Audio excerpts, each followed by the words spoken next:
Selamat pagi, Assalamualaikum warahmatullahi wabarakatuh. Kemarin kita sudah memulai pelajaran dengan apa tadi dasar pemilihan ya, pemilihan alat dan yang lainnya. Kita sekarang lanjut ke untuk petroleum and design product. Jadi untuk petroleum dan desain produknya seperti apa. Jadi yang seperti kita ketahui bahwa petroleum itu adalah produk-produk yang memang sangat penting kita gunakan pada kondisi kehidupan yang modern saat ini. Jadi banyak sekali. Karena kalau kita bilang petroleum dan chemical product itu kan tidak hanya cuma apa namanya, tidak hanya BBM dan yang lainnya, tapi juga termasuk secondary product. Kalau sudah masalah secondary product, berarti secondary proses, berarti kan di situ banyak sekali termasuk ketika kita akan bicara masalah penggunaan plastik dan yang lainnya. Jadi nanti sih, jadi ketika kalian belajar untuk masalah proses di sini, ketika kalian nanti melamar pekerjaan itu sebenarnya nggak cuma masalah harus apa namanya, harus cuma di industri migas ya, berarti untuk secondary proses saja itu sudah termasuk di dalamnya. Jadi kemudian di sini contoh beberapa contoh penggunaan apa petroleum dan chemical produknya itu bisa dijelaskan. Nanti saya itu sebenarnya nggak mau tanya, nanti saya ditinggal tidur, saya nggak tahu. Ada tinggal tim rebahan. Oke, jadi kalau kita tahu selain petroleum ya, kalau petroleum kan kita sudah tahu sekali, maksudnya kan ada beberapa apa namanya kalau petroleum kan banyak sekali kita ketahui ya, di sini ada BBM, kemudian ada solar dan yang lainnya. Untuk yang produk chemical produk turunan dari petroleum, kemarin siapa yang sudah ya? Mahmud, beberapa contoh lah, nggak harus satu mungkin ya, nggak harus banyak, satu atau dua untuk apa chemical product secondary prosesnya itu apa aja? Contoh chemical produknya ya Bu. Contohnya apa? Videonya siapa? Mahmud. Biasanya memastikan kamu mendengarkan. Oke. Mahmud di rumah kan? Iya Bu, di rumah. Secondary produknya itu apa aja? Contohnya lah. Contohnya apa ya Bu? Apa ini?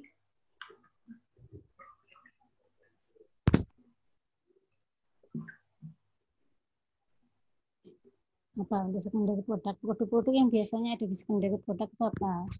Secondary produknya petroleum ya maksudnya di sana. Polipropilen gitu-gitu Bu.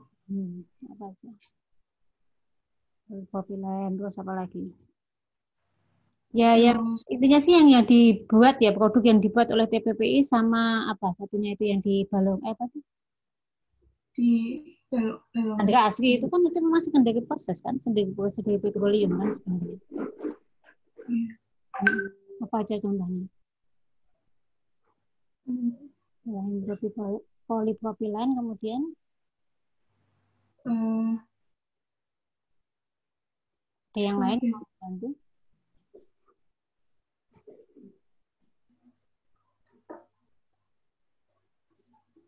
Selain polipropilen, apa aja secondary produknya?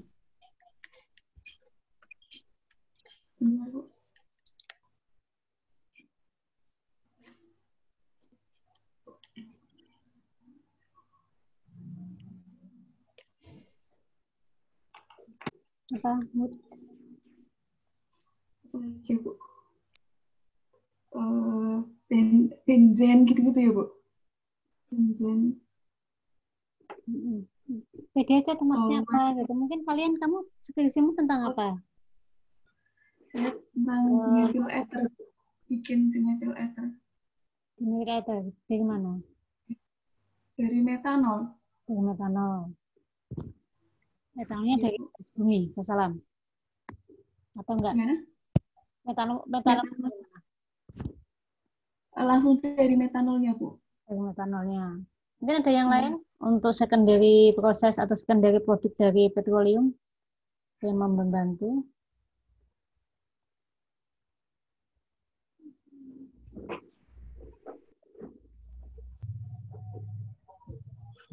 Mungkin itu Bu, ya, produk-produk turunan petrokimia yang kayak barusan Mahmud sebutkan ya, polimer, polipropilen, polivinil klorid, terus Kan untuk polimer itu sebenarnya kan produk turunannya banyak ya. Kalau polimer itu kita sering pakai untuk apa dia?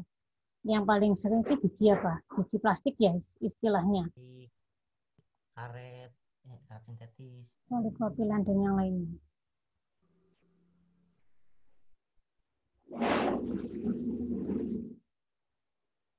Yang lainnya, ya memang itu sih polipropilen, kemudian bensin, yang lainnya itu memang produk-produk turunan dari petroleumnya. Kemudian kan kita juga tahu bahwa semua segala aspek setiap hari yang itu sih segala sesuatu yang maksudnya produk-produk yang kita dapatkan itu memang uh, banyak yang disupport dari untuk yang produk turunan dari petroleum tersebut. Jadi nanti ketika kalian ketika kalian mencoba untuk mendesain pabrik pun kan sebenarnya nggak harus uh, bisa secondary produknya secondary prosesnya kan, nggak harus yang pertama yang produk-produk yang dari crude oil dan yang lainnya kan, memang kalian bisa menggunakan alternatif lain untuk mendapatkan produk yang itu masih tetap turunannya dari petroleum tersebut kan, sebenarnya seperti itu. Jadi ketika nanti kalian mengambil judul itu jangan terpaku dengan harus dari gas alam, harus dari CDU gitu ya, CDU dari minyak bumi, minyak mentah, itu jangan seperti itu. Jadi memang untuk secondary produknya itu juga sesuatu yang mungkin kalian lakukan.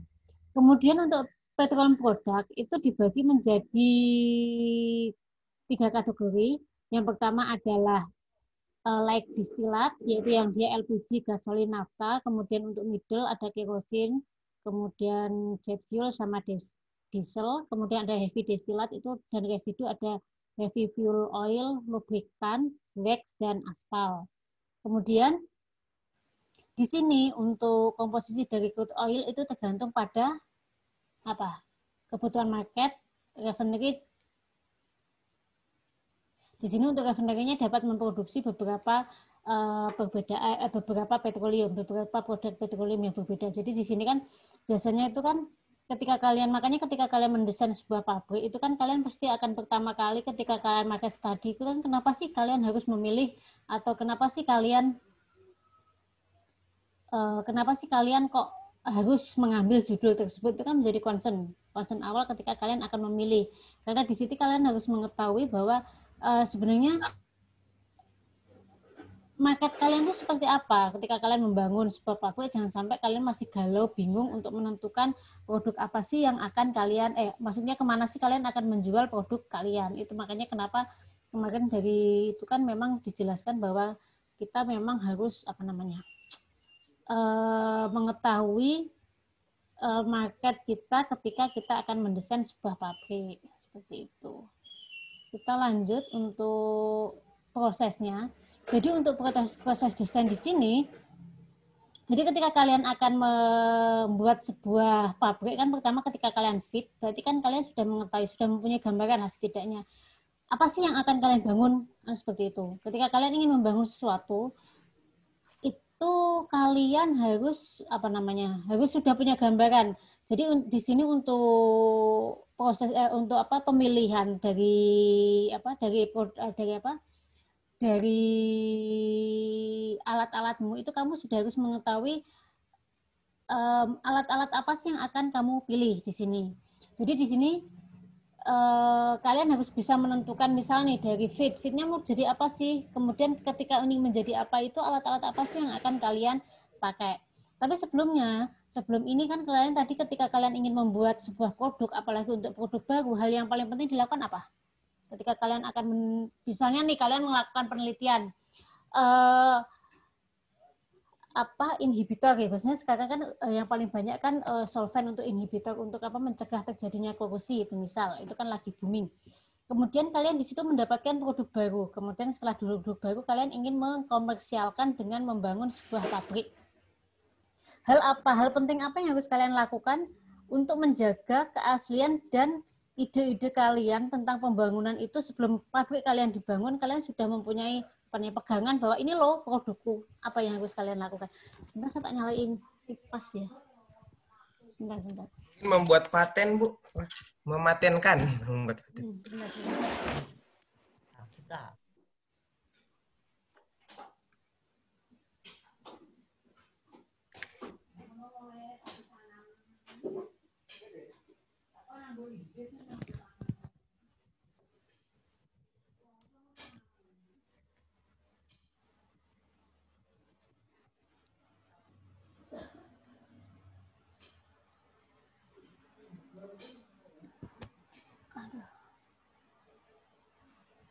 Jadi benar kata Vian bahwa ketika kita menghasilkan sebuah produk baru, berarti yang paling penting adalah kita harus melakukan mematenkan produk kita yang akan kita buat. Jangankan untuk paten produk ya, biasanya kita untuk proses-proses saja kalau memang itu ada keterbaruan. Sebenarnya paten itu bukan sesuatu yang kalian harus menemukan sesuatu yang baru, bukan. Jadi ketika kalian bisa merubah sesuatu walaupun itu cuma sedikit, misal ini kalian ingin membuat lampu LED. Lampu LED-nya kalian menggunakan sistem apa namanya? Misal ya paling gampang adalah jenis lampunya. Jenis lampunya itu misalkan dengan lampu apa namanya warnanya. Biasanya dengan warna biru, kemudian kalian ubah menjadi warna merah. Hanya bagian kecil aja dari sebuah produk yang bisa kalian yang itu dianggap ada originalnya, itu bisa kalian patenkan. Jadi bukan sesuatu yang kalian harus menemukan sesuatu yang benar-benar baru dari asal dari akhir, itu enggak seperti itu kalau paten itu. Jadi kalian hanya mereplace bagian kecil dari sebuah sebuah produk itu bisa dimasukkan ke dalam paten. Misal kalian ingin membuat solvennya dari benzen, kemudian kalian tambahkan suatu senyawa lain sehingga benzen itu nanti akhirnya dia bisa bereaksi dengan senyawa tersebut menghasilkan senyawa lain, itu juga bisa. Atau bisa mensubstitusi suatu partikel lain atau komponen lain ke dalam formula awalnya, itu juga bisa kalian patenkan kalau memang itu dianggap mempunyai sesuatu keterbaruan dan keoriginalan, itu bisa. Jadi nggak harus sesuatu yang besar sekali ya kalian harus menemukan gitu, nggak harus. Jadi sama juga ketika kalian nanti mendapatkan produk baru, meskipun produk baru itu mungkin kalian dapatkan dengan mencampurkan dua fluida, maksudnya dua molekul yang berbeda, kemudian menghasilkan molekul yang lain, itu bisa kalian patenkan dengan misalkan blending antara A dan B atau pencampuran antara A dan B, kemudian kalian mendapatkan produk C dengan spesifikasi yang seperti apa, kemudian dengan proses yang bagaimana, itu bisa dipatenkan juga. Jadi bukan sesuatu yang benar-benar baru. Kemudian di sini untuk chemical process, untuk transformasi dari raw material ke dalam chemical product itu biasanya tidak dapat dilakukan pada single proses, single step.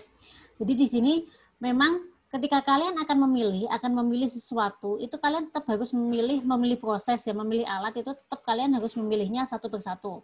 Tetapi setelah itu kalian nggak bisa putus di situ, berarti ada langkah-langkah selanjutnya yang harus kalian lakukan. Di sini untuk transformasi secara keseluruhan, dia itu akan dibagi menjadi beberapa step, yaitu yang pertama sintetis. Sintetis di sini adalah untuk mengkreasi proses dari transformasi feed stream ke dalam produk. Jadi di sini adalah sintetis itu kalian bisa mengkreasi dari proses tersebut, dari proses tersebut ke dalam produknya seperti apa. Jadi setelah kalian nanti mengetahui dari individual transformasi ini, dari satu-satu alat tersebut, kalian bisa menggabung-gabungkan untuk menjadi satu kesatuan proses. Ini adalah hal yang paling penting. Jadi ketika kalian mendesain suatu proses, kalian bisa membayangkan misalnya yang seperti saya contohkan kemarin, kalian bisa memilih misalnya misalnya kalian bisa bilang, oh saya ingin memilih ketika single prosesnya alatnya itu, kalian bisa memilih, oh ya saya ingin memilih untuk pemisahannya saya menggunakan distilasi, misal distilasinya tipe apa. Di situ kan kalian bisa bilang distilasi tipe apa sih, apakah dia atmosferik, alasannya seperti apa, kalau vakum alasnya seperti apa. Hal seperti itu yang harus menjadi pertimbangan buat kalian. Bisa ya. Oke. Kemudian di sini setelah kalian memilih setiap reaksi, itu biasanya kan untuk individual transformasi step itu ada ada hal yang ingin kalian ambil sebagai sebagai pusat atau pusaran di mana kalian akan dengan pusat proses itu kalian bisa mengembangkannya menjadi beberapa alat yang mendukung di situ. Berarti ketika kalian misalnya nih reaktor, saya ingin membuat komponen C dengan menghasilkan A plus B di dalam reaktor. Berarti dari reaktor itu kan kalian bisa dari reaktor itu berkembang menjadi apa alat mendukung apa sih yang saya butuhkan sehingga saya bisa bisa mendapatkan hasil komponen C yang saya inginkan. Apakah itu mulai dari feed, misal dari tangkinya ada tangki penimbun, kemudian untuk sebelum masuk kalian kalian panaskan dulu ke HE, setelah HE kalian masukkan ke furnace, baru masukkan ke reaktor atau yang lainnya. Kemudian dalam reaktor itu katalisnya misal kalian butuh meregenerasi katalis enggak, berarti ada kolom regenerasi enggak. Kemudian setelah keluar dari reaktor kalian mau kemana, yaitu adalah tahap-tahap yang harus kalian dapatkan dari komponen utama yang kalian pegang di situ. Misal kalian ada satu unit kan ketika kalian mengerjakan itu kan tidak boleh ya, maksudnya ketika kalian mengerjakan pradesain sekarang kan kalian harus memegang satu unit misalkan apakah misalkan bagian apa sih yang kamu pegang, misal untuk bagian pretreatmentnya atau proses Mahmud metanol ya, atau proses pembuatan metanolnya. Jadi kan kalian memegang satu unit. Dari satu unit itu pasti akan ada komponen utama. Misalnya kalau dari metanol dari merubah metan menjadi metanol. Berarti di situ kan kalian akan adalah alat utama yang akan kalian gunakan untuk alat utama yang kalian pegang, sehingga dari alat utama itu kemana sih kalian nanti bisa mengembangkan alat-alat lain yang sangat mendukung di situ. Bisa dipahami ya di sini ya? Jadi ketika kalian sudah mendapatkan alat-alat itu, kemudian kan kalian bisa mengkonek satu feed, kemudian masuk ke alat apa, A, ke alat B, C, D, E, F, sehingga kalian bisa membuat sebuah flowsheet di situ. Dari flowsheet itu kalian bisa melakukan mengetahui prosesnya seperti apa,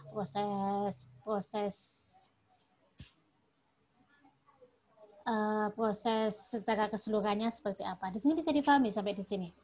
Jadi tahapan-tahapan apa ketika kalian akan membuat sebuah desain prosesnya. Intinya sih kalian tetap harus mengetahui, harus paham benar dengan proses yang akan kalian dapatkan. Proses itu penting kalian miliki atau kalian pegang itu adalah karena dengan proses itu kalian bisa mengembangkan apa sih yang mungkin untuk dilakukan perbaruan, dilakukan pengembangan dan yang lainnya, itu adalah hal yang penting. Misal kalian prosesnya masih bingung, metanol, kemudian kalian ingin mengcracking gas alam, gitu kan sesuatu yang mungkin kalian masih agak rancu ya, bingung ya, gas alam bisa nggak sih di-cracking, misal kalian ingin membuat metanol kemudian mengcracking, bisa nggak sih, gitu kan hal-hal seperti itu harus kalian pahami. Kalau memang bisa dilakukan, kalian melakukan dengan kondisi seperti apa cracking itu, apakah dalam fase gas, apakah dalam fase liquid dan yang lainnya. Hal seperti itu benar-benar kalian pegang supaya kalian ketika mendesain itu kalian tidak bingung atau tidak gampang untuk menentukan alat-alat apa yang akan kalian pilih. Seperti itu. Bisa dipahami ya sampai di sini ya? Oke. Gimana, Ki? Bisa dipahami atau ada pertanyaan sampai di sini? Jadi intinya sih kalian jangan sampai ketika kalian membangun sebuah kilang, kemudian prosesnya aja kalian masih ragu-ragu atau kalian masih belum bisa memahami secara keseluruhan proses tersebut, itu jangan sampai. Jadi misalkan kalian ingin di dalam membuat sebuah reaktor, kemudian di situ ada reaktor, ada katalis. Nah, kalian jangan sampai tidak paham dengan proses reaksi kimia yang terjadi di dalamnya. Kalau kalian nggak paham, ya itu sama saja kalian dengan bunuh diri. Karena kan tetap intinya ketika kalian membuat reaktor, kemudian membuat katalis, otomatis apakah di situ akan terjadi reaksi kimia atau enggaknya kan, itu perlu sekali terjadi gitu loh.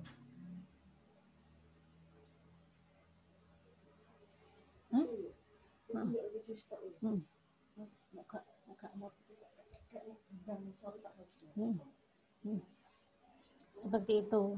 Jadi intinya sih kalian harus paham benar-benar apa yang akan kalian kerjakan.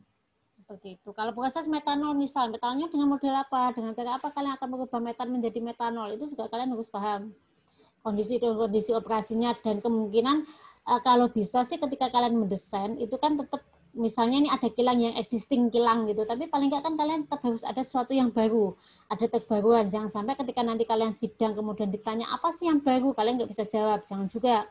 Paling tidak di situ misal yang paling simpel lah ketika kalian bilang reaktor gitu, paling nggak bukan tipe reaktornya mungkin, atau katalisnya. Kalian harus mencari referensi katalis apa sih yang dia mempunyai dia mempunyai efektivitas yang lebih tinggi dengan yang lebih murah misal, atau dengan pertimbangan yang lain yang lebih mudah didapatkan, atau ramah lingkungan dan yang lainnya. Hal-hal seperti itu harus tetap ketika kalian mendesain itu ada sesuatu yang baru. Paling nggak ketika kalian ditanya apa sih keterbaruan dari kilang kalian, jangan sampai ya sama aja dengan yang ada di RU yang sudah existing. Jangan sampai, carilah sesuatu yang baru atau sedikit baru lah. Itu sih saran saya untuk ketika kalian mendesain sebuah proses. Ada pertanyaan sampai di sini?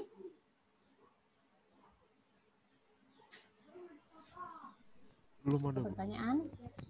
Belum ada, Bu. Belum ada. Benar ya, belum ada ya. Kita lanjut kalau belum ada. Intinya sih sebenarnya gampang kok untuk desain proses itu. Penentuan proses kalian desainnya itu seperti apa. Kemudian untuk step-step dalam transformasinya itu ada beberapa tahapan.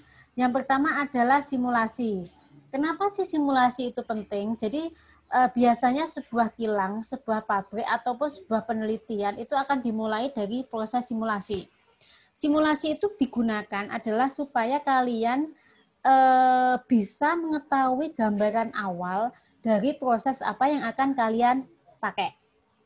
Sebagai contoh, ketika kalian, sebagai contoh paling simpel itu biasanya ketika sebuah kilang atau refinery unit itu akan melakukan, misalnya nih, mereka sudah mencapai target 90% dari produksinya, 70%. Kemudian mereka ingin menaikkan menjadi 80%. Mereka nggak dengan serta-merta langsung menaikkan. Biasanya mereka akan tetap mensimulasikan. Dari proses engineer-nya itu akan mensimulasikan jika mereka menaikkan kapasitas menjadi 90%, apa aja yang harus diubah.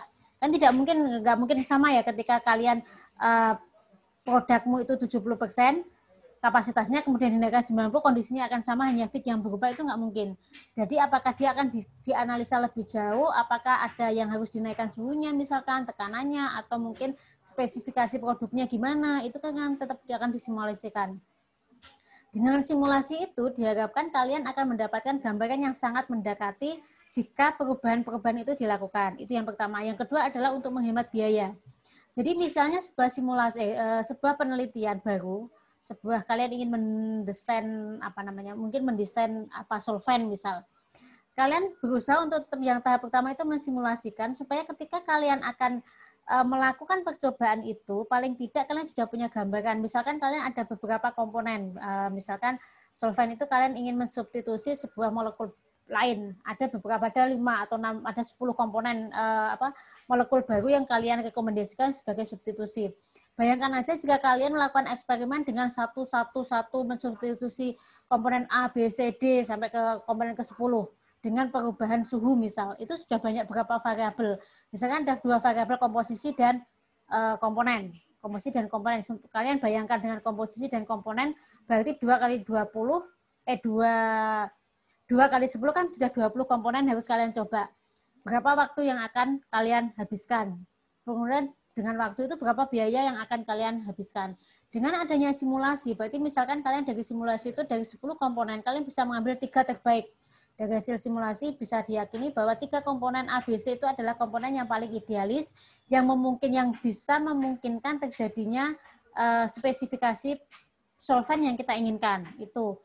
Kemudian yang kedua, dengan adanya 3 komponen itu mungkin untuk dilakukan sintesis secara eksperimen. Karena dia mempunyai komponen molekul yang tidak terlalu berat atau ikatan molekulnya dia lebih stabil dan yang lainnya. Dari situ kan kalian bisa dari 10 kemudian kalian bisa menurunkan menjadi 3. Berarti kan kalian 3 kali 2 misalnya hanya 6 variabel, itu akan lebih sedikit dibanding dengan 20 variabel yang harus kalian coba. Itu makanya dia lebih menghemat biaya, menghemat waktu, dan lebih bisa mendekati atau lebih dekat dengan kemungkinan atau mendekati produk yang kalian inginkan. Itu makanya dilakukan simulasi. Itu yang pertama. Yang kedua setelah simulasi yaitu evaluasi. Evaluasi di sini ada beberapa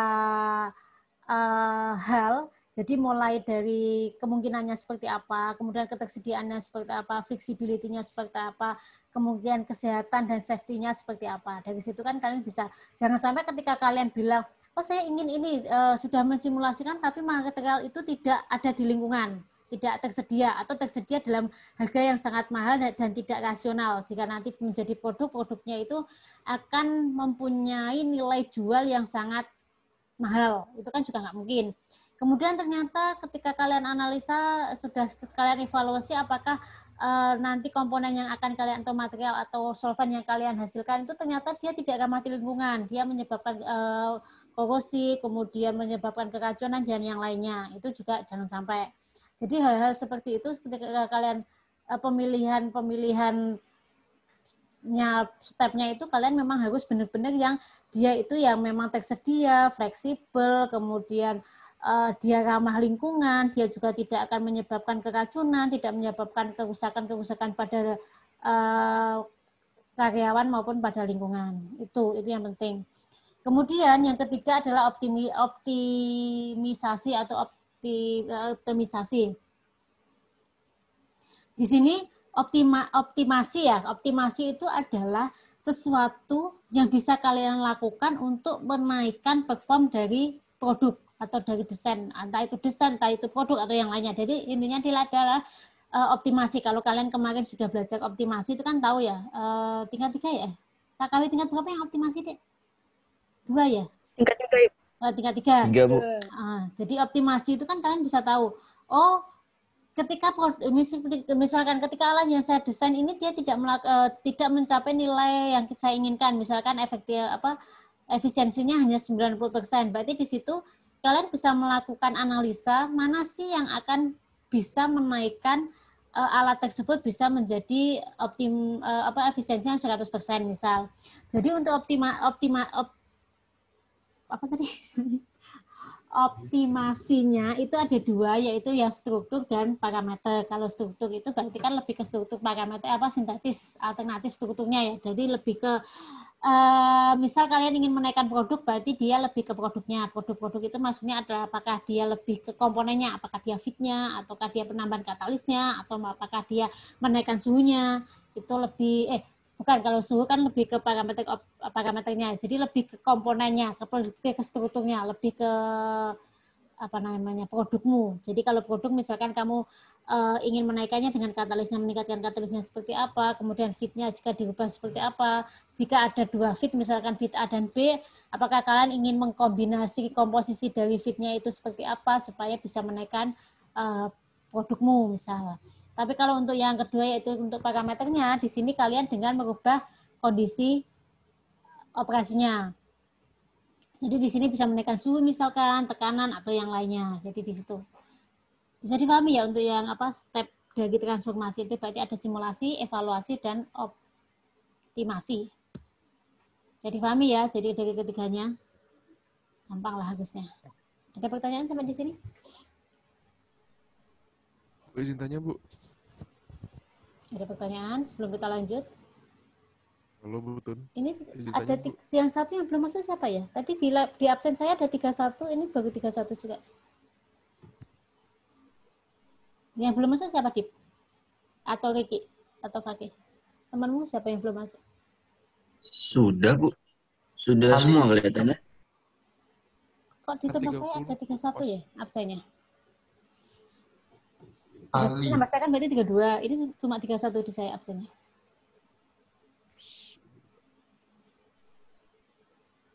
Ada pertanyaan? Dita? Oke. Bu, mau tanya, Bu. Suara kamu kecil, Dip. Saya sebentar, Bu. Kalau gini Bu, Sudah lumayan. oke.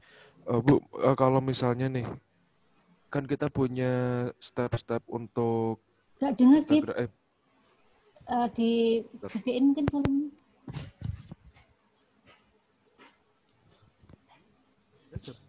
Halo Bu, cek. Mm-mm.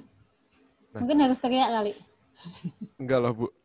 Bu, nah jadi kan tadi dijelaskan untuk step-stepnya itu kan ada banyak ya Bu ya. Nah nanti untuk penyusunan di skripsinya, apakah harus dicantumkan semua atau gimana Bu? Untuk pemilihannya. Untuk step-stepnya yang ini tadi, untuk simulasi, Nggak kedengeran, evaluasi, Dit. optimasi. Step-step. Sorry. Saya kok nggak kedengeran ya? Coba diulang. Halo. Yang ini sudah. Coba. Nah, ya Bu, untuk step-step perhitungannya, ini kan ada simulasi, evaluasi, dan optimasi. Nah, nanti waktu kita mengerjakan skripsi, itu tiga-tiganya ini harus ada atau gimana, Bu? Biasanya sih kalau perhitungan kalian kan sebenarnya kan kenapa sering ditanyakan kalian pakai pembanding nggak perhitungannya gitu kan? Itu sebenarnya kan salah satunya untuk ini. Jadi kan kalau simulasi oke lah kalian bisa menggunakannya dengan HISIS ya. Evaluasi sebenarnya nggak masalah juga jika itu memungkinkan kalian lakukan. Kalau optimasi kan sebenarnya kan kalau dari HISIS dan perhitungan kalian sudah merasa paling optimal ya sudah. Biasanya kan antara HISIS dan perhitungan manual itu kan akan dibandingkan mana apakah nilai yang kalian dapatkan itu dekat apa enggak sih gitu. Kalau memang terjadi kesalahan di mana sih letak perbedaannya. Seperti itu sih. Kalau memang kalian bisa melakukan ya nggak apa-apa, tapi kalau enggak setidaknya kalian membandingkan dua metode antara simulasi dan perhitungan manual. Fungsinya adalah apa? Kalian untuk melakukan double cross check. Jangan sampai ketika kalian percaya diri, confident dengan hasil perhitungan manualmu, ternyata itu ada sesuatu yang salah, yang itu fatal, yang menyebabkan perhitungan ke belakang itu salah semua. Tapi kan kalau kalian ada double check dari simulasi dan perhitungan, paling nggak kalian bisa, oh kok simulasiku kok nilainya jauh banget ya? Bisa dicek kan, maksudnya apa yang salah. Kemudian jika memang simulasimu kamu rasa benar, berarti kan kalian harus ngecek lagi ulang untuk perhitungan manualnya. Apakah benar di hitungan manual itu juga sama atau jangan-jangan ada sesuatu yang salah juga di situ. Lebih ke harusnya kalau yang kalian untuk pradesain ini lebih ke double cross check sih untuk yang nanti ketika kalian tesis kalian. Tapi kalau untuk yang kalian nanti ketika di lapangan itu juga pasti akan beda. Kalau simulasi itu memang dia sebenarnya simulasi itu bisa divalidasi kembali dengan adanya eksperimen. Sebuah data simulasi itu tidak akan pernah bisa valid jika dia tidak dilakukan dengan eksperimen. Bisa dipahami ya di sini ya. Tetapi eksperimen itu juga ketika menyusun sesuatu partikel atau kita melakukan sesuatu yang memang baru, itu perlu dilakukan supaya, ya tadi saya sebutkan dia untuk menghemat waktu, menghemat biaya, dan yang lainnya. Tapi validasinya bukan validasi simulasi bukan validasi antara eksperimen ke simulasi, tapi simulasinya divalidasi ke eksperimen, biasanya seperti itu. Berarti harus double data gitu, Gimana? Berarti harus ada pembanding gitu Bu ya? Pembanding itu fungsinya adalah untuk double cross check biasanya. Kalian kan sudah dapat HISIS kan ya, sepertinya kan kalau sudah tingkat mas sudah pada expert kan. Setidaknya bisalah kalian mencoba dari situ. Karena yaitu kalau saya sih biasanya tanya ke pembandingmu apa, kamu gunakan pembanding apa gitu. Untuk kalau memastikan bahwa berupa data desain gimana Bu? Kenapa? Kalau pembandingnya nanti dari data desain, misalnya kita di lapangan kan udah ada hasil jadinya tuh Bu. Nah nanti kalau kita rujukannya ke sana gimana Bu? Nggak pakai eksperimen di HISIS dan lain-lain gitu? Bisa saja dari data desain, tapi kalian juga harus memastikan fit kalian kan belum tentu sama tuh. Iya belum tentu. Misalnya sama nih Bu. Kalau sama oke, nggak masalah. Tapi kan ketika kalian nggak sama kan sedikit perubahan fit aja kan berakibat ke proses secara keseluruhan kan, Tip. Ketika kalian mengubah fitnya aja, mengubah komposisi aja gitu kan, walaupun dia hanya komposisi kan itu juga bisa merubah total keseluruhan dari desainmu kan. Mungkin prosesnya mirip, tapi kan ketika sudah masalah spesifikasi alat kan pasti akan berbeda. Itu sih. Ya Bu, paham. Ya. Tapi kalau Oke, Bu, memang terima kasih, Bu. bisa sih ya nggak masalah. Jadi paling nggak itu mendekati. Jadi kalau kita bicara masalah eksperimen kan biasanya tetap akan merujuk ke sesuatu yang mendekati, bukan sesuatu yang sama-sama ya. Kalau sama kan berarti tidak ada keterbaruan ya. Paling tidak ada sesuatu yang mendekati, itu bisa kalian gunakan. Misal sebagai contoh kalian menggunakan feed yang sama, kemudian kalau di reaktor ya feed yang sama dengan katalis feed yang berbeda, tetapi dengan katalis yang sama. Itu kalian bisa menganggap bahwa dengan katalis ini saya bisa melakukan reaksi dengan efisiensi reaksinya adalah 80% misal. Itu bisa, kalian bisa mengambil dari situ. Jadi nggak harus A plus B, C dengan reaktor itu berarti kan kalian tidak ada keterbaruan. Bisa dipahami ya di sini, Dip? Bisa, Bu, bisa. Jadi sesuatu yang mirip bisa kalian gunakan sebagai rujukan nanti. Seperti itu. Oke, baik. Terima kasih, Bu. Ada pertanyaan yang lain? Bu, mau tanya, Bu. Ya, Din. Bu, misal pertanyaannya hampir sama sih kayak Dita tadi. Kalau misalnya pembandingnya itu masih skala lab gitu gimana, Bu? Kalau skala lab, berarti kalian harus bisa meyakinkan kamu bisa men-scale up. Paham di sini, Din? Jadi, misalkan kalau kita di skala lab itu kan gini, antara misalkan kalian mau merasakan A plus B dengan volume beker gelas 100 liter, ya kan? Berarti di situ kan kalian harus bisa men-scale up berapa sih volume, misalkan feed A dan feed B, kemudian ada katalis, ya kan? Berarti kan di situ kalian ketika men-scale up, misalkan suhu di dalam beker gelas adalah 100 liter, kemudian kali 100 liter. Tapi kalian ketika kalian men-scale up, kalian butuh reaktor berapa volumenya? Misalnya 100.000 liter. Berarti kan di situ kalian harus feed-nya berapa, harus dikorelasikan berapa, kemudian katalisnya berapa. Tapi yang paling susah biasanya adalah kondisi real suhu. Karena ketika kita bilang suhu di beker gelas 100, misal ketika kalian di skala lab, ketika di industri itu kan pasti dia tidak bisa 100, ya kan? Bisa dipahami di sini. Kalau 100 kan mungkin dia di situ tidak akan terjadi reaksi. Dan sehingga di situ kalian tetap harus menganalisa kemungkinan kenaikan suhu dan yang lainnya. Itu memang agak riskan, agak susah sih ketika kita mau men-scale up. Paling enggak ketika kita men-scale up itu kita tetap harus melakukan simulasi ulang supaya ketika kita menaikkan suhu memang kondisinya akan mirip. Makanya di situ kenapa kita butuh melakukan simulasi di situ. Bisa dipahami ya, Din ya? Bisa. Jadi kan kalau lah kalau misalkan feed A, feed B itu kalian dengan volume kalian bisa mengkorelasikan misalkan dengan kenaikan dari 100 liter menjadi 1000 liter. Berarti kan biar naik berapa feednya kamu naikkan, katalisnya kamu naikkan. Tapi kondisi yang lain kan belum tentu bisa sama kan. Misalnya suhunya 100 kan belum tentu juga ketika kalian masuk ke reaktor bisa 100. Berarti kan bisa lebih tinggi supaya reaksi itu tetap berjalan.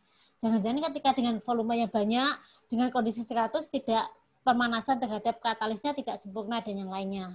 Itu bisa juga. Jadi kalau scale up itu tetap harus ada simulasi awal sih untuk memastikan bahwa kondisimu itu memang sesuai dengan yang ada di lapangan. Seperti itu. Ada di laboratorium. Seperti itu. Tapi pembandingnya berarti maksudnya boleh jadi acuan ya Bu gitu. Maksudnya boleh, kan walaupun dengan cara scale up boleh. Jadi untuk scale up itu nggak apa-apa. Kalian gunakan untuk, misalkan, saya dari data eksperimen sekian dengan, misalkan nih, katalis, kalian menggunakan katalis X di eksperimen bisa efisiensi reaksinya bisa mencapai 80. Itu bisa kamu adopt untuk, berarti ketika saya menggunakan dengan scale up sekian, dengan menggunakan katalis sekian, saya bisa bilang bahwa efisiensinya sekitar sekian. Bisa. Mendekati dari eksperimennya bisa. Tapi untuk kondisi realnya pasti kamu harus menghitung ulang dari scale up itu, kamu harus menghitung ulang apakah memang kondisinya akan menghasilkan hasil yang sama atau tidak. Karena pasti akan sesuatu yang berbeda ketika dalam skala laboratorium yang kecil, kemudian ke pabrik yang besar itu pasti akan sesuatu yang berbeda.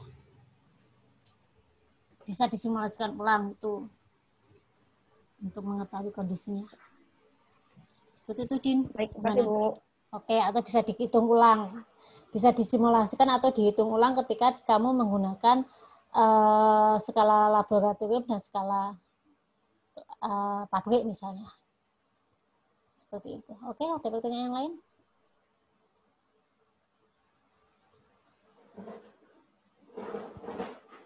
Ada pertanyaan yang lain? Kalau tidak saya lanjut ya. Jadi ini adalah untuk hierarki dari proses desain. Jadi seperti sudah saya bilang tadi, ketika kita akan membuat sebuah unit operasi, itu berarti kita harus memegang sesuatu yang paling penting di situ, di dalam satu unit. Satu unit itu apa sih yang menjadi main unitnya, menjadi alat apa sih yang menjadi center dari unit itu berproduksi. Jadi misal kalian bilang siapa tadi? Mahmudah bilang ingin merubah metan menjadi metanol. Berarti di situ kan kamu alat apa? Mahmud, kamu tadi kalau metanol menjadi metanol, prosesnya seperti apa? Atau yang lain mungkin? Metanol apa? Salah satu contoh. Sebentar, tak tunjuknya.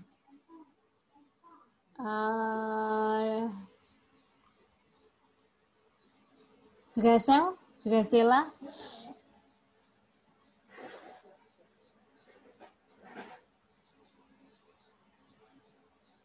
Gracella ada?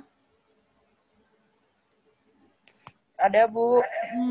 Kamu untuk prosesmu apa? Untuk itumu? Untuk apa namanya? Untuk pradesainmu kamu pradesain apa? LPG plan, Bu. LPG plan. Di bagian apa? Kamu di unit apa? LPG dari apa? Dari gas alam? Iya, dari gas alam. Terus kamu di bagian unit apanya?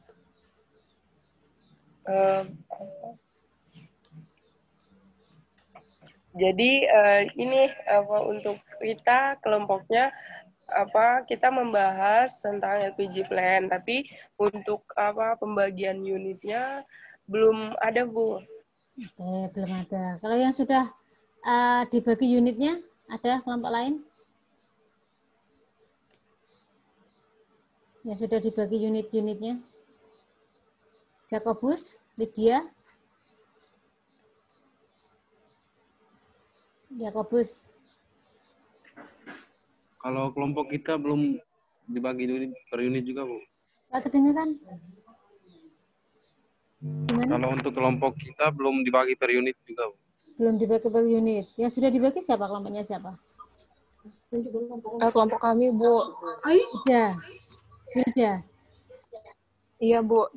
Gimana, Bil?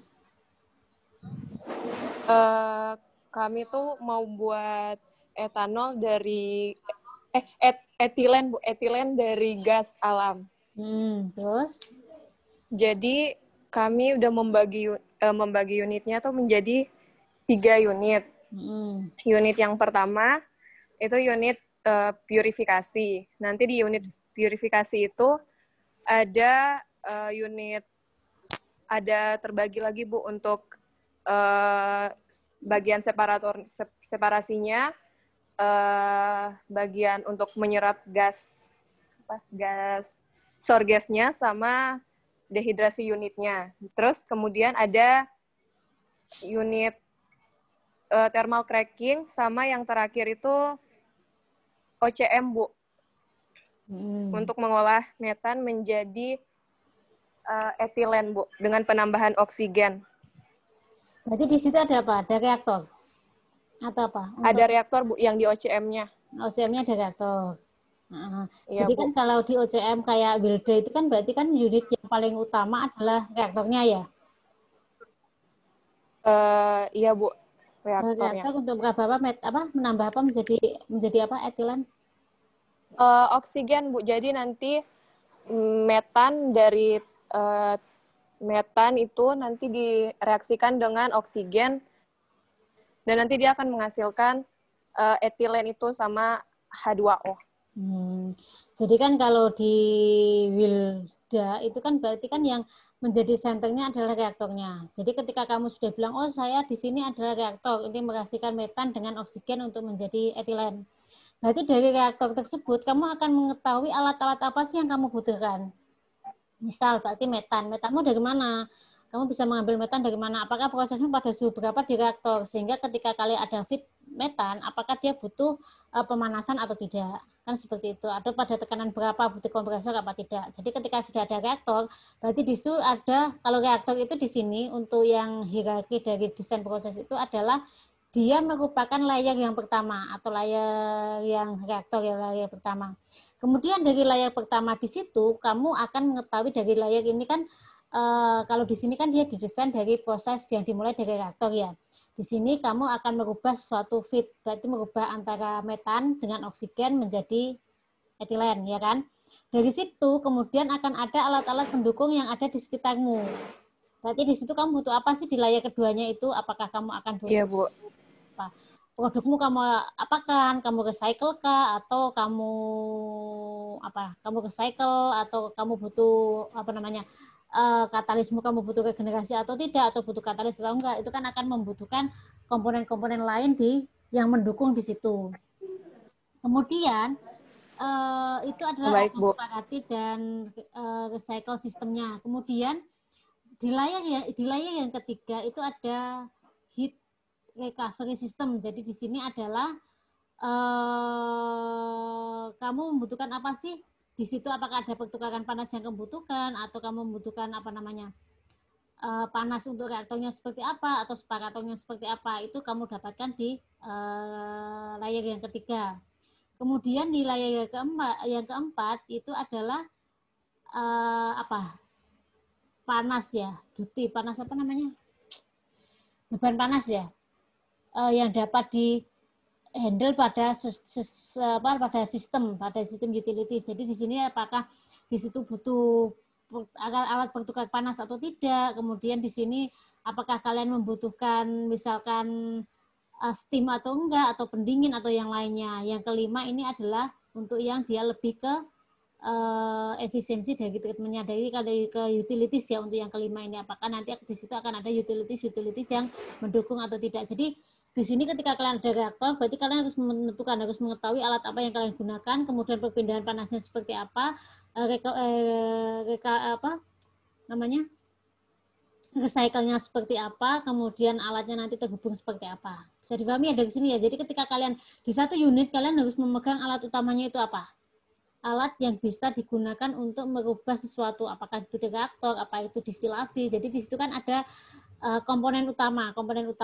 Setelah kalian tahu komponen utama, kalian akan mengetahui komponen pendukung yang akan menunjang komponen utama tersebut. Kalau memang nanti ketika kalian ada di reaktor sudah terjadi etilen dan H2O, kemudian proses pemisahnya seperti apa, itu kan juga sudah menjadi concern di situ. Kemudian setelah itu kalian juga harus menentukan ini perpindahan panasnya seperti apa sih? Apakah karena kan ketika kalian bilang masalah pertukaran panas, itu kan sebenarnya ketika kalian bilang energi pada suatu kilang, itu kan otomatis kalian harus bisa memanfaatkan energi itu semaksimal mungkin, ya kan? Jangan sampai energi itu terbuang. Misalkan panasnya harus kalian bisa nggak sih menggunakan alat pertukaran panas untuk mentransfer panas yang ada. Jadi jangan diusahakan ketika satu kilang itu kalian meminimalisir terjadinya pembuangan energi, entah itu panas, dingin, atau yang lainnya. Untuk apa? Biasanya kan ketika kita sudah bicara masalah panas, energi, dan yang lainnya, itu kan tetap masalah cost ya. Ketika kalian bisa misalkan sebelum masuk ke furnace, kalian panaskan dulu, sehingga kalian beban progresnya tidak terlalu tinggi, sehingga fuel yang digunakan untuk membakar pembakaran di furnace juga akan lebih berkurang. Hal seperti itu harus kalian pertimbangkan sampai ke masalah utilities. Jadi utilitiesnya di sini adalah nanti apakah kalian butuh steam, apakah kalian butuh pendingin, apakah kalian butuh apa aja di situ. Misalkan udara panas dan yang lainnya. Bisa dipahami ya di sini. Jadi ketika kalian nanti kayaknya kemarin saya nggak tahu jadinya seperti apa tesisnya, tapi kan kemarin sempat ada wacana untuk satu anak pegang satu unit ya. Apa sudah deal apa belum? Cuma saya juga nggak begitu mengikuti, tapi paling tidak ketika kalian memegang satu unit, kalian sudah tahu unit utama apa sih yang menjadi prioritas, yang akan menjadi prioritas pada satu unit yang kalian pegang itu. Paling nggak kalian sudah tahu itu. Oke, ada pertanyaan sampai di sini. Jadi nanti nggak tahu sih gimana jadinya. Sudah diputuskan belum, Dit? Untuk yang belum ada info, Bu. Belum ada info ya, yaitu katanya kemarin sempat mau 1 unit per unit atau gimana. Dilihat aja lah nanti seperti apa. Menurut Ibu, Bu, Ricky mau nanya, Bu. Untuk di hierarchy of process diagram ini, itu ujung-ujungnya harus utilitas ya, Bu ya? Atau nggak mesti harus ujung-ujungnya utilitas? Terus juga ada beberapa, ini kan mirip seperti dari bentuk dari hierarchy of process diagram ini kan mirip seperti onion diagram itu. Nah, ini di sini ada 4 layer dan ada 5 layer. Kalau untuk yang hierarki ini kan ada 5 layer. Nah, untuk yang onion diagram sendiri itu ada 4 layer. Itu sebenarnya bedanya ada di ini aja sih, recovery. Utilities ya? Nah, kemudian iya, di utilities ya, Ki ya? Sebenarnya gini, Ki. Jadi untuk kalau kita bicara masalah kilang secara ideal ya, pasti kita akan tetap utilities itu bukan sesuatu yang tidak bisa kita pisahkan ya. Jadi nggak mungkin sebuah kilang atau sebuah pabrik itu bisa berjalan secara optimal kalau tidak ada sistem utilities. Itu yang harus dipegang. Tetapi kemudian apakah utilities itu nanti dari mana asalnya? Itu kan menjadi opsi.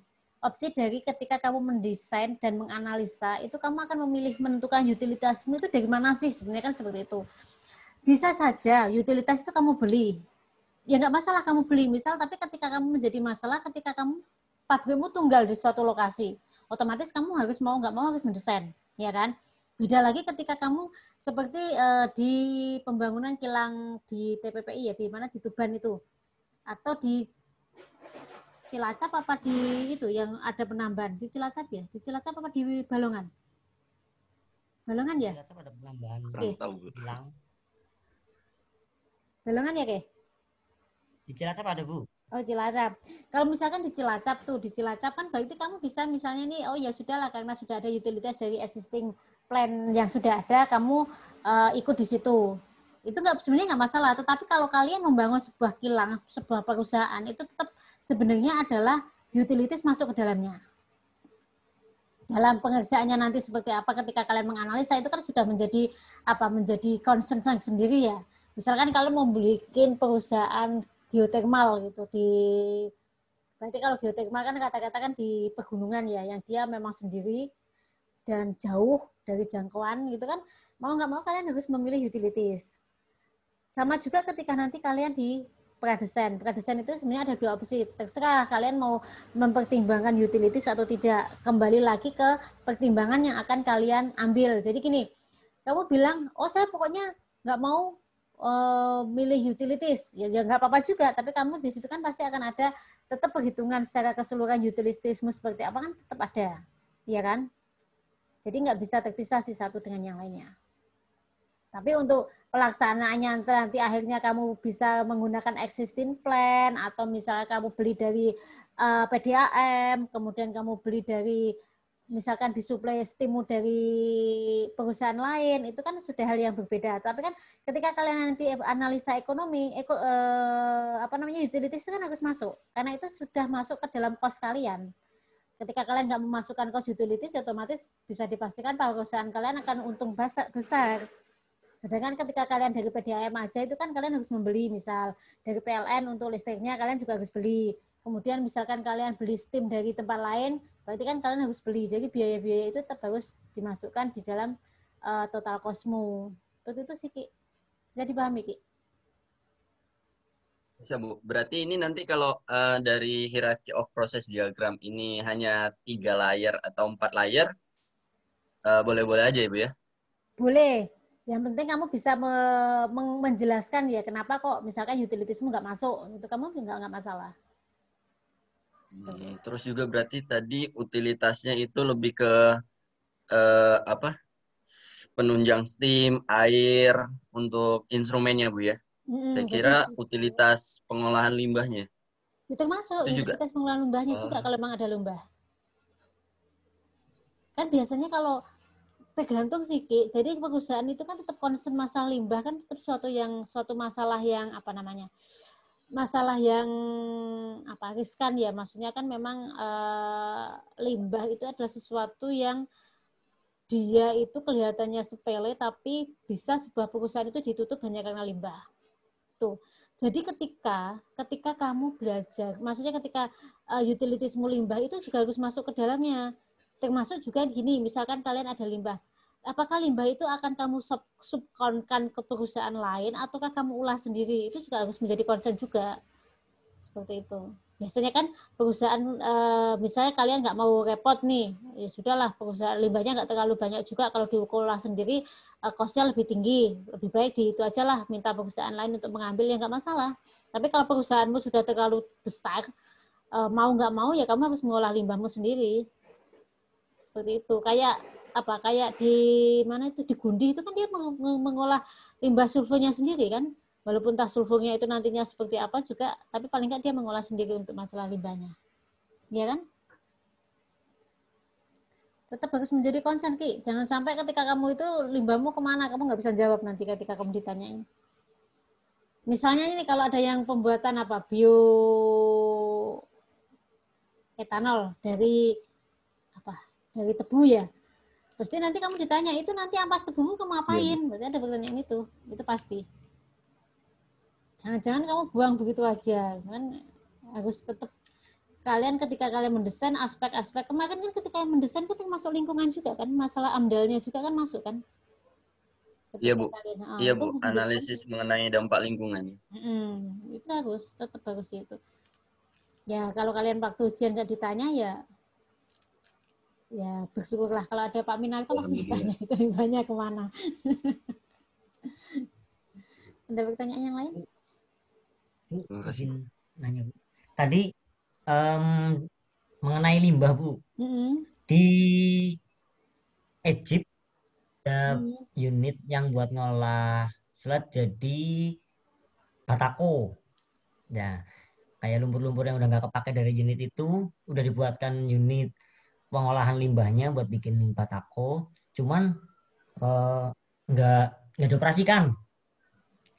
Terus kemana limbahnya? Sempat kami tanyakan, alasannya regulasi dari pemerintah, kita tidak diperkenankan untuk fokus pengolahan limbahnya, tapi di produksinya aja, nanti di refine-nya, kilangnya aja. Terus ini kemana Pak?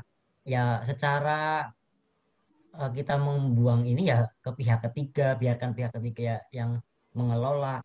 Terus di lain kesempatan saya nanya ke Pak Minarto juga, kenapa sih ada banyak perusahaan yang punya limbah tapi nggak diperkenankan mengoperasikan pengolahan limbahnya sendiri? Ya kata Pak Minarto kembali ke regulasi gitu. Harus dari pihak ketiga. Kalau memang industri itu fokus di satu bidang bisnis itu, ya jangan ngolah yang lain gitu. Informasinya seperti itu Bu. Terus lantas di desainnya itu nanti sia-sia dong Bu dibuat unit itu Bu.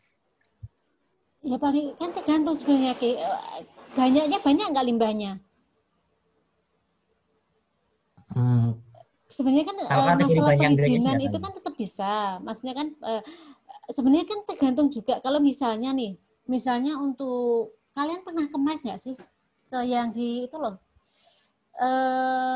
di Rungkut itu, sebentar ya. Tidak Bu. Pernah di pengolahan limbah Rungkut nggak, di kawasan industri Rungkut? Belum Bu. Belum. Jadi untuk kawasan industri Rungkut itu mereka memang mempunyai limbah bersama sih, tapi mungkin karena masalahnya di situ dia di tengah kota dan limbahnya adalah limbah-limbah yang bukan bahan beracun dan berbahaya, bukan limbah B3 mungkin ya. Walaupun di B3 mungkin nggak seperti kalau kalian kayak di Gundi sulfurnya tinggi, mungkin nggak. Tapi kalau biasanya kalau untuk perusahaan di suatu kawasan industri itu dia mempunyai proses pengolahan limbah sendiri loh pada setiap itunya. Mungkin dia nggak satu perusahaan, tapi setidaknya dia tetap akan bergabung pada satu proses utility, itu proses pengolahan limbah sendiri. Biasanya seperti itu. Iya. Tapi untuk di Egypt saya nggak tahu apakah dia perusahaannya dia memang kayaknya Egypt perusahaan kecil ya. Ya kecil mungkin. Makanya dia karena kecil itu kali ya, akhirnya dia. Tapi kalau perusahaan besar, misalnya kalau dia memang limbahnya banyak dan dirasa perlu untuk membuat satu pengolahan limbah, harusnya pemerintah approve kok. Buktinya itu yang di Nganu kan dia punya dua itu dia sendiri kan, yang di mana di Gundi itu. Aduh. Kalau di Pertamina dia punya sistem pengelolaan limbah sendiri nggak? Di Cilacap mungkin. Di Cilacap yang kemarin Pak Minarto sampaikan itu di utilitiesnya itu. Kalau limbah ada Bu di sulfur recovery unit ada di Cilacap untuk limbahnya.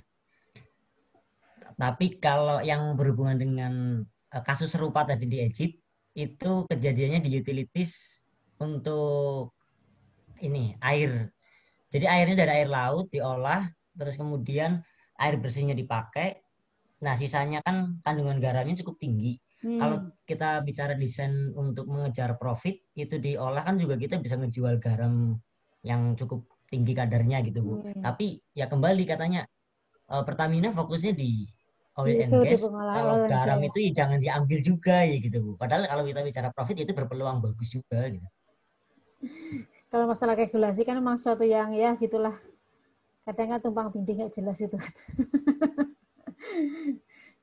Ya selama sebenarnya sih yang pertama tetap perizinan sih, izinnya dealnya seperti apa dari awal itu sih.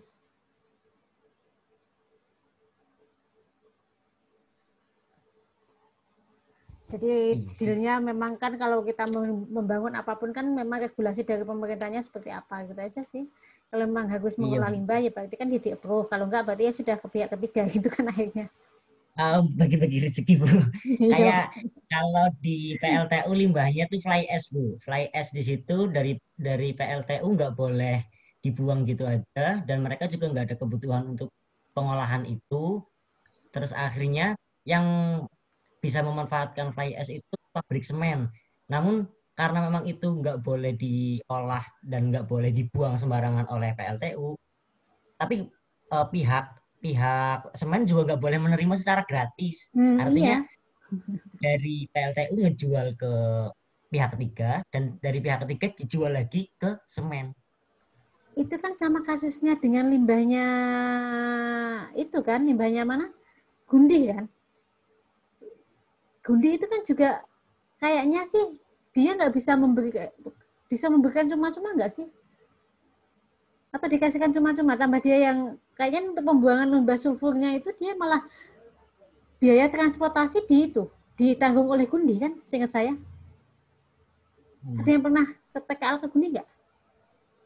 Iya Bu, sekedar ini aja sharing kemarin waktu Ricky PKL untuk pembuangan limbah B3 sendiri. Sebenarnya dari perusahaan itu dia udah menghasilkan limbah. Dia udah menghasilkan limbah B3. Kemudian B3-nya dikumpul dalam gudang. Nah, kemudian dari pihak perusahaan kita ini, kalau Ricky selaku kemarin di JOB, jadi perusahaan ini, si JOB ini tadi dia dia itu ngasih ke perusahaan PPLI. Jadi perusahaan PPLI ini menampung semua limbah B3 di Indonesia. Nah, si JOB ini tadi, perusahaan kita ini tadi bayar ke PPLI untuk limbah kita tadi diolah. Jadi sebenarnya kita yang menghasilkan limbah, kita juga yang bayar orang ketiga untuk ngurus limbah kita gitu. Iya. Di perusahaan PPLI tadi sih. Prasada Pamunah Limbah Industri gitu. Di Bekasi atau di mana? Ya seperti itu. Gitu. sebenarnya ya memang limbah kan memang tanggung jawab dari perusahaan penghasilnya sih memang. Cuma ya masalah regulasinya mungkin lebih harus banyak belajar sih. Kalau saya sih karena saya bukan ahli di limbah ya, jadi saya nggak begitu tahu masalah perlimbahan dan regulasinya seperti apa sih. Mungkin nanti bisa tanya-tanya yang lebih expert kali ya. Ke Pak Minarto atau ke siapa dosennya, ke Pak Farid atau ke siapa gitu. Masalah limbahnya ya, khusus limbah ya. Takutnya memang itu kan harus belajar masalah regulasi seperti apa dan yang lainnya kan untuk masalah limbahnya. Oke? Mungkin nanti ya ke Pak Minarto sih, beliaunya yang lebih expert di bidangnya. Saya ditanyakan beliau. Ada pertanyaan yang lain?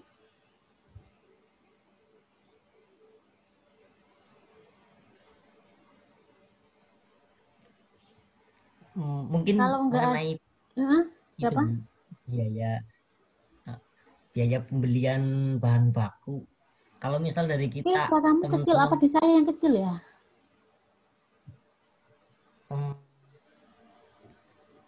halo. Oke.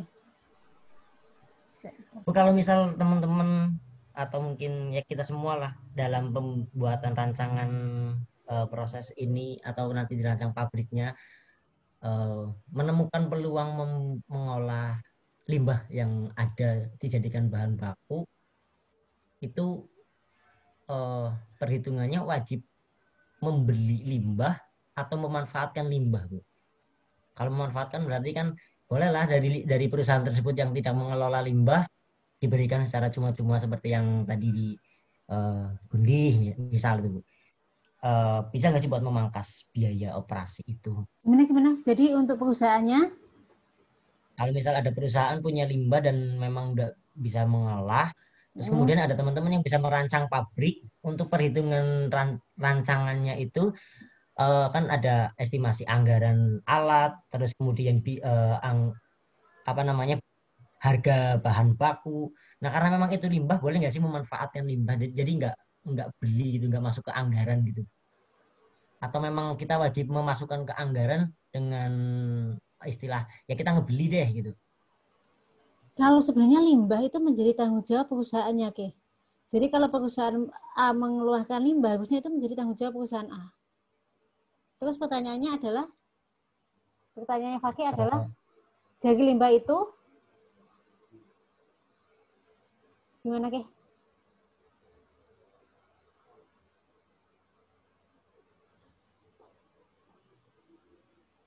Halo, Fakih?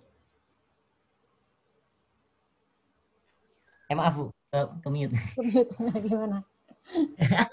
Udah ngomong padahal.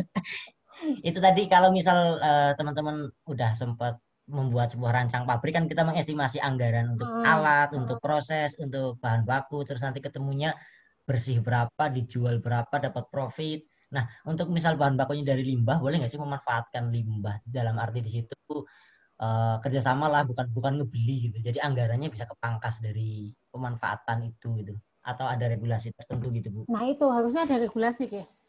Harusnya ada regulasi lain yang mengatur masalah limbah itu, masalah pengolahan limbah itu seperti apa. Karena kan memang nggak semua perusahaan juga bisa mengolah limbah. Kan dia biasanya izinnya kan izin sendiri kalau pengolah limbah. Pasti akan ada regulasi lain yang mengikuti masalah pengolahan limbah tersebut. Sebenarnya yang paling gampang sih kalau masalah limbah ya sudah kasihkan aja ke pihak ketiga, itu kan hal yang paling simpel kan sebenarnya. Kita hanya kita seperti yaudah proses pengolahan limbahnya berapa pihak ketiganya, nanti kita harus membayar berapa sih ke pihak ketiga, itu kan yang paling simpel. Karena contohnya paling gampang aja ketika PEM itu kan memang kita punya beberapa alat lab ya. Kita kan mau bikin unit pengolahan limbah aja itu nggak bisa, jadi kita memang harus ke pihak ketiga, nanti ke dinas lingkungan di Kabupaten Blora, kayak gitu sih. Apalagi untuk perusahaan besar ada regulasi-regulasi lain yang mengikuti di situ. Untuk masalah persen, masalah untuk penggambarannya itu harus dijual berapa, harusnya harus ada aturannya juga sih menurut saya. Karena kan tetap akan beda, tipe-tipe limbahnya kan beda kan. Ketika dia B3 itu seperti apa, nanti ketika dia limbah biasa, organik seperti apa, itu kan harusnya sudah. Atau limbah-limbah anorganik gitu sih.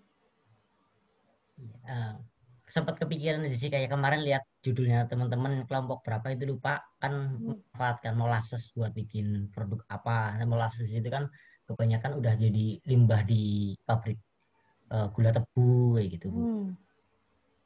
Oh, untuk harga beli dari molassesnya itu ya?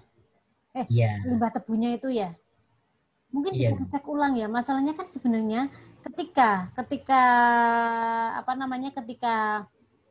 kita mau menghasilkan limbah kan tanggung jawabnya ke perusahaan yang menghasilkan. Kemudian ketika kita pakai itu, apakah dia mendapatkan, seharusnya kan kalau hitung-hitungannya kan kita selain mendapatkan gratis, kita tetap akan ada mendapatkan uang ya, harusnya ya, uang untuk pemrosesan ya. Tapi cuma coba dicek lagi untuk regulasinya seperti apa. Karena harusnya tidak beli, harusnya secara logika kan perusahaan si A yang menghasilkan limbah itu yang harus membayar sebagai kompensasi untuk proses kan. Sebenarnya kan seperti itu. Cuma untuk regulasinya saya kurang paham juga untuk masalah ini, untuk masalah pengolahan limbahnya. Siap. Mungkin bisa searching untuk regulasi pengolahan limbah itu seperti apa. Iya, Bu. Artinya kan nanti kita dalam penentuan harga jual tinggal menentukan berapa biaya proses ya biaya operasinya saja. Sedangkan bahan baku kan kalau misalnya dapat gratis ya bisa lah lebih murah gitu nantinya jatuhnya. Iya bisa. Atau biasanya kan ketika kita bicara masalah petroleum dan apa produk turunannya kan kita sudah punya standar baku untuk masalah nilai. Berarti kan mungkin margin keuntungannya yang lebih tinggi mungkin ya. Oh iya benar. Margin keuntungannya berarti BEP-mu kamu bisa lebih cepat dan yang lainnya kan bisa berefek ke situ. Oke, siap Bu. Terima kasih Bu. Nah, ada pertanyaan yang lain? Kalau nggak ada, nanti bikin hierarki proses ini ya untuk masing-masing anak untuk kan kalian pasti nggak apa-apa sih dari tesis kalian nggak apa-apa. Pasti kan satu anak pasti beda ya. Pasti satu anak beda, tapi nanti bikin untuk hierarkinya dari mana. Misalkan kalian dari unit apa, kemudian untuk yang apa reaktor, apa dia distilasi atau apa di situ. Bisa dipahami ya untuk masalah hierarki ini ya. Dan tugasnya adalah kalian menentukan untuk masing-masing masing-masing proses kalian yang ada di tesis kalian untuk membuatnya sebagai hierarki proses desain di sini. Jadi misalkan kalau siapa tadi? Wilda tadi kan proses pembuatan metanol etilen dari metanol, berarti kan di situ ada reaktor. Kemudian separation unitnya, cycle sistemnya seperti apa itu dijelaskan sampai dengan utilitiesnya kalau memang ada utilities. Kalau nggak ada ya nggak apa-apa dibatasi keempat aja. Bisa dipahami semuanya? Nanti dikumpulkan. Kalau dari KKP tingkat 3 boleh, Bu? Boleh, silahkan. Kalau memang yang belum dibagi unitnya, boleh dari KKW tingkat 3. Paling enggak kan pasti setiap anak kan akan beda ya, nggak mungkin sama plekan. Nanti dikirim ke Riki, nanti ke satu itu aja ya, satu apa namanya? Dikumpulkan ke Riki nama sama tugasnya ya, tugas 1, terus nama, kemudian dikumpulkan jadi 1 ke Riki, baru di email ke saya. Nanti saya kasih email saya, Ki. Ada pertanyaan yang lain? Sebelum kita akhiri. Tugasnya untuk berapa hari ya, Bu ya? Kumpulnya kapan, Bu? Nanti malam lah. Bu, jangan nanti malam itu. Udah besok pagi. Udah terus. Kalian mau ngapain kan sudah? Ini nanti sampai jam 12 kan nggak ada. Ada kelas. Ada kuliah, Bu. ada kelas, Bu. Ada, Bu, ada. Sampai sore, Bu, full. Sampai sore, Bu. Bohong, Dip. Iya. Dipta paling semangat, Bu. Iya. Bu, itu diketik ya, Bu ya? Diketik aja, nggak usah gitu. Ya sudah besok malam. Berarti kan ini jelasin aja bukan core-nya apa, alat core-nya apa, misalnya reaktor atau CDU atau gimana, jelasin, kemudian masuk layer kedua, layer ketiga sampai dengan layer kelima, hanya menjelaskan saja, Bu. Iya, dijelaskan. Kamu nggak usah menghitung. Dijelaskan aja untuk per layernya seperti apa. Nggak usah dihitung, Dip, ya. Nanti kamu ngitung pula, Dip. Jangan dihitung nanti. Bu, tadi dikumpul kapan, Bu? Kamis ya, Bu ya? Kamu lama banget ya, Dip. Ini baru Senin, Dip. Minggu depan, kan? Kamis minggu depan. Kan? Besok malam. Besok kan baru Selasa, kan? Iya, besok malam sudah sehari 24 jam lebih itu. 11.59 ya, Bu? Sudah? Ada pertanyaan lain? Sebelum materi sudah lah, Bu. Kenapa? Untuk materi sudah. Makanya tak cuma ngerjain tugasnya. Kan seharusnya bisa lah sejam. Ya, mau nanya yang lain gitu. Di luar ini. Apa, mau tanya yang lain? Boleh, silakan. Tadi yang di awal-awal sempat nyinggung tentang ngebuat satu karya kan kadang nggak perlu beda untuk bisa dibuatkan hak paten. Tapi cukup bukan sesuatu yang baru, tapi bisa membuat sesuatu yang beda. Itu susah nggak sih, Bu, dalam membuat kayak gitu, kayak regulasi ya kan membuat sesuatu yang beda berarti kan udah ada, cuman kita ubah dikit, artinya di situ kita wajib untuk minta izin ke yang udah pernah bikin untuk kita kalau itu nggak harus izin gitu ya, nggak harus izin. Jadi kan ketika kalian mendapatkan sesuatu yang baru itu sudah langsung dipatenkan aja kan, kamu nggak mencuri apapun dari dia. Bukan yang baru tapi membuat yang berbeda, kayak misal udah pernah ngebuat apa tapi kita ngebikin sesuatu yang hampir serupa tapi kita bedakan dari apanya gitu Bu. Kayak Sebenarnya ngubah nggak dikit masalah. lah. Kan sama juga ketika kalian jurnal ya. Jurnal itu kan kamu cuma hanya butuh mensitasi apa dari penemu sebelumnya kan. Ya cuma Iya. seperti itu. Kamu nggak harus izin regulasi nggak harus seperti itu nggak. Jadi ya sama juga sebenarnya kan paten itu sebenarnya kan kayak karya apa namanya. Itu sama juga. Sebenarnya kan paten sama jurnal itu kan dua hal yang sama ya. Kalau paten itu kan lebih ke kamu mematenkan itu berarti kan mengakui bahwa dia lebih ke apa. Kalau jurnal itu kan dia cuma untuk ya sama-sama apa namanya kekayaan intelektual ya, sama-sama kekayaan intelektual. Kalau paten itu kan lebih ke sesuatu produk. Tapi kalau jurnal itu kan kamu lebih ke penemuan. Kan dua hal yang berbeda. Tapi ketika kamu akan regulasinya itu sama aja. Berarti ketika kamu akan menggunakan orang lain yang kamu gunakan untuk apa referensi ya berarti kamu harus mencantumkan dia sebagai referensimu. Ya, seperti itu sih. Nggak harus kamu minta izin secara tertulis ya enggak harus. Yang susah adalah proses pemunculan patennya. Karena kalau ketika kamu akan memunculkan paten itu kan kamu akan ada beberapa seleksi ya. Kategorinya seperti apa, kemudian kemungkinan seperti apa, dan apakah kamu juga sudah mensitasi punya sebelumnya atau apa, lebih ke situ sih. Bukan sesuatu yang susah. Yang maksudnya bukan kamu harus regulasi minta izin ke pemilik yang dulu enggak harus seperti itu. Sama lah prosesnya itu antara hak paten sama dengan jurnal itu tahapannya sama. Cuma kalau hak paten itu kan lebih ke produk, kalau jurnal itu kan lebih ke akademisi ya, maksudnya tentang penelitian, penemuan dan yang lainnya. Itu sih. Kalau biasanya kalau vokasi kan lebih ke patennya kan, karena kita kan lebih biasanya harusnya lebih menghasilkan produk kan. Misalkan reaktor kamu ganti apanya gitu kan, ya seperti itu. Tapi harus ada sesuatu yang memang original ketik baruannya. Itu sih. Oke Bu, siap. Yang lain? Yang lain ada pertanyaan lain sebelum saya akhiri?